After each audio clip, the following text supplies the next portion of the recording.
and be a blessing to others is amazing. Plan A was that we would live forever in this incredible paradise. In Genesis, we see this paradise made. And in Revelations, we see a new paradise. Heaven and earth passed away, and all things become new. When we look at this, too, this incredible, magnificent creation, us, made in God's image. The animals weren't made in God's image. That's why we don't worship animals. The trees and plants weren't made in God's image. That's why we don't worship plants and animals. We were made in His image. And I love C.S. Lewis's quote. It is a serious thing to live in a society of possible gods and goddesses. To remember that the dullest and most uninteresting person you can talk to may one day be a creature which, if you saw it now, you would be strongly tempted to worship. Or else a horror and a corruption such as you now had met, if at all, only in a nightmare. All day long, we are in some degree helping each other to one or the other of these destinations. It is in the light of these overwhelming possibilities, it is with the awe and the circumspection proper for them, that we should conduct all our dealings with one another, all friendships, all loves, all plays, all politics. There are no ordinary people. There are no ordinary people. When God speaks, things happen. That's why when we have an opportunity, we get to share scriptures with people. We can fax them notes or letters and let them know there's a God in heaven who loves them, who treasures them. That's what Genesis 1 is about. That when God speaks, things happen. That's why we spend time in His Word, so He can change us. And then we look at this great part in chapter 2, just our first 3 verses. By the 7th day, God had finished the work He had been doing. So on the 7th day, He rested from all this work. And God blessed the 7th day, and He made it holy, because on it He rested from all the work of creating and all the work that He had done. Again, we see this incredible day. It's set apart. It's blessed. Do you pray that your kids have a blessed Sabbath, that your husband has a blessed Sabbath, that when you walk into church, Lord, speak to me?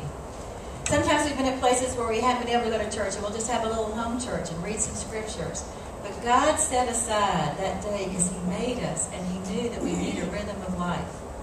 We needed a time to rest and set apart time just to be with Him. I remember being in a prayer group, and somebody said, you know, Holly, God does not take dictation. You know, He's not going like, oh, you want that? Okay, got that down. Anything else? That a relationship is somebody's listening, somebody's praying, somebody's listening. I had a treat this summer to be part of a prayer group of meditative prayer and learn just to listen. Just listen. Do you hear Him? Do you hear Him calling your name, that you're loved and you're precious in His sight? Has He told you to do something? If you love me, you'll obey me. That's why we study His Word. But I love this. On the Sabbath Shabbat, which means to rest. It's the only day that was blessed. It was set apart wholly to the Lord. A day of worship. A reminder of heaven. That one day there'd be a rest. Now, you know how everybody goes on vacation. Anybody have a hard time coming back to Washington, D.C. in traffic after vacation? And we've been talking about these last few weeks. Because there's part of it that's holy. There's part of it that when we take time out, a week or two in the mountains or the beach or whatever it is at the lake, there's something that resonates like, oh, this is how it's supposed to be. You're supposed to be able to breathe. You aren't supposed to have to run everywhere. And God says, be still, Holly. Just be still and know that I am God. That's one of those hard lessons for me, to learn just to be still. The Sabbath rest, ladies, don't take this lightly. He set it apart for us, for our well-being, for our souls, to take time out. But I love it that, and in our lesson, it reminds us that Jesus healed on the Sabbath. And that when Jesus and His disciples picked grain on the Sabbath, and they were rebuked by the Pharisees, and Jesus reminded them, don't you know that man wasn't made for the Sabbath? The Sabbath was made for us. Now, some of you know, I know it's a shock, but I am from the South. I know you couldn't tell by the accent, but it is true. And I grew up in Atlanta, but we lived a lot of places in the South, and in some of the smaller towns, I mean, everybody was in church on Sunday, and then after church, you raced to the closest restaurant. And so you always tried to beat out the other church. But you did not go shopping. You did not go shopping. And of course, some of you who are in my age range know that there were actually blue laws and stores were actually closed. I mean, it was really great. There wasn't you weren't tempted to go shopping. The malls were closed. There weren't things open.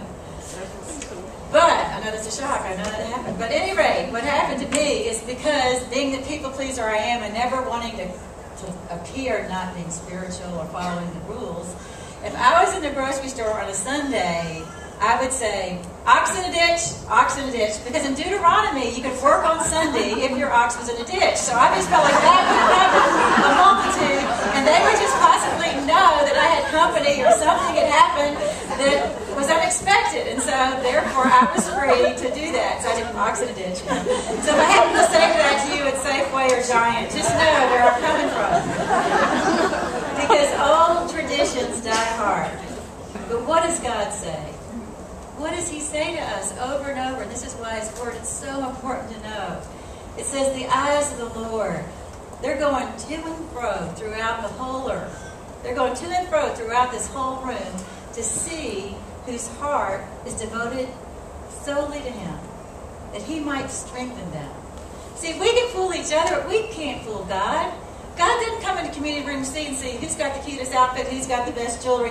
Boy, her hairdo is really looking good today. I mean, God didn't do that. God comes in this room and He says, oh, you have a great heart. I know your heart. I know your heart. You have a beautiful heart. See, God's looking for hearts.